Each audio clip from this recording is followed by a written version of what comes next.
being yourself and really just being the quarterback for this team. And I don't have to do anything more, and I think our team is plenty good enough to go out and compete and give ourselves opportunities to win. But I think the guys understand where we're at. I think they also understand that the season's not over.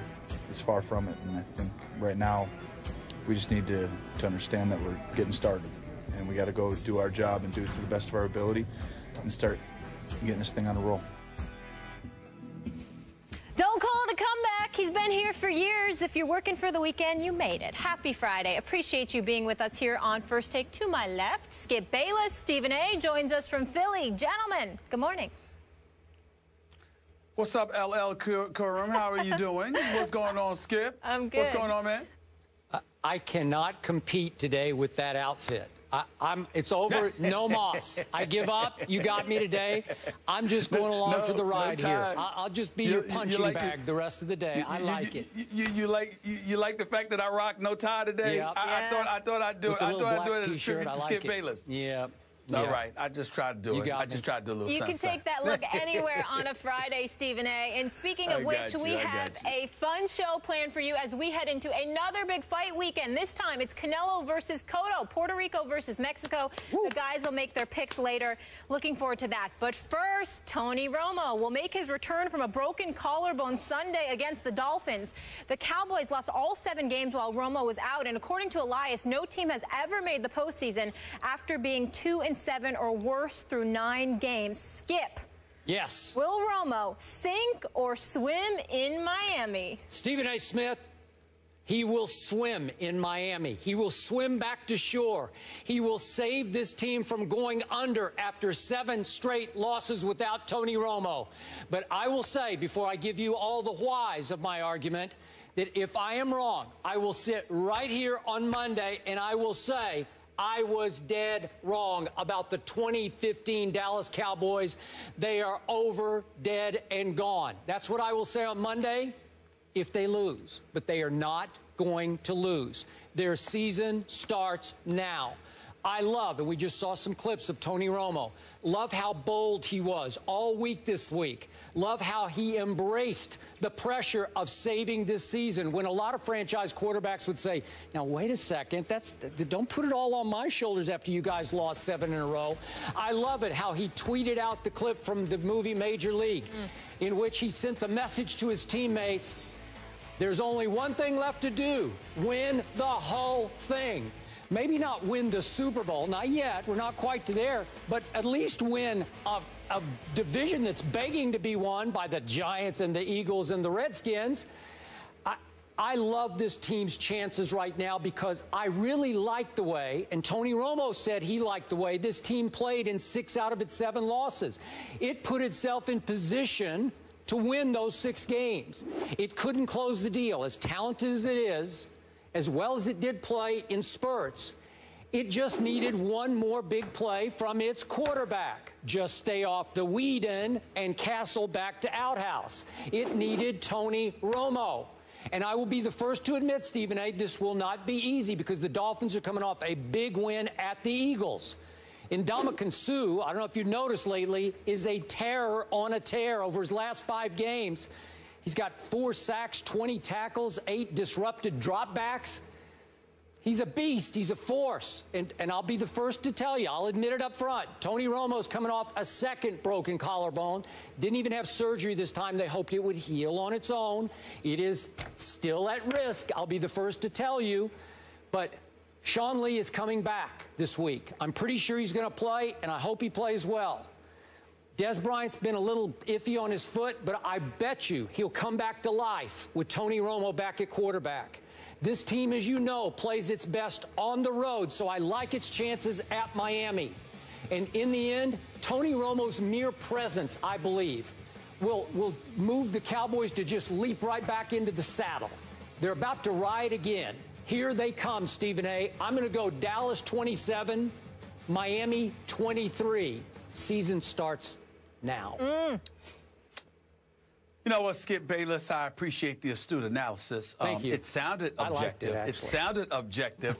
It sounded devoid of the pom-pom cheerleading status that you customarily throw out there about your Cowboys. I'll give you credit for giving us the allure of objectivity there, but I'm not falling for it one bit. I understand that your heart is into this. You got to go this route. You got to ride Tony Romo, and you do have some plausible points to make. Miami is the 21st ranked defense. They're 20th against the pass. They're the second to last, 31st against the rush, which means that it should be a big day for Mr. Darren McFadden himself. I get all of that, Skip Bayless, but a funny thing happened on the way to this studio thinking about doing this show with you. A funny thing has happened as I sat up there and I saw the quotes from Tony Romo. A funny thing happened, Skip Bayless. A funny thing happened when I sat up there and I thought about something here. I said, you know, as much as this game seems tailor-made for the Dallas Cowboys to win, if they are indeed the accident waiting to happen that I happen to know them to be and I have proclaimed religiously, considering all that bantering, all that talk, how Tony Romo is supposed to come and save the day, this is a beautiful time for them to lose. I mean, I could see it coming, Skip Bayless. I'm picking Miami to win this game. I'm thinking that the Miami Dolphins, with the Ryan Tannehills of the world, with the Lamar Millers of the world, okay, with the Landrys of the world, with the Matthews of the world, even with the Greg Jennings of the world chipping in and what have you, I just have this funny feeling that Ndamukong Suh is going to get to Tony Romo. Will he knock him out of the game or something? No. But will he rattle him a little bit to the point where he's just not himself, hasn't fully recovered? Will he give us indications and reasons to believe that Tony Romo just may have come back a bit too prematurely, even though he's supposed to be right on schedule, because this is right around the time he was predicted to come back anyway? I think all of those things are possible. So from a football perspective,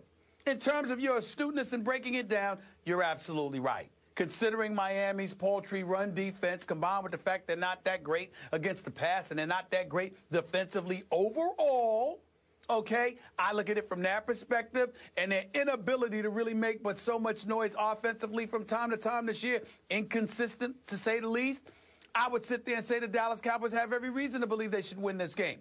But I watched the Miami Dolphins last week against the Philadelphia Eagles. I watched them be down 16-0. I watched them hold the Philadelphia Eagles to 3 points over the last 3 quarters. I watched them neutralize an Eagles offense that, whether it's Sam Bradford or Mark Sanchez, with a Jordan Matthews, with an Ertz or a Selleck, with an Aguilar, with a Huff, with a Riley Cooper, with the DeMarco Murrays of the world, Philadelphia Eagles offense was still neutralized. Why can't the same thing happen in South Beach for the Dallas Cowboys? I'm just of the mindset, Skip, I'm going to go with my heart today, just like you go with yours, even though you're trying to deny it in this particular situation. I'm going to pick the Miami Dolphins to win this game, Skip Bayless, 26-19. To 19, odd score. Yes. But I do love it. Here's what I love about your pick.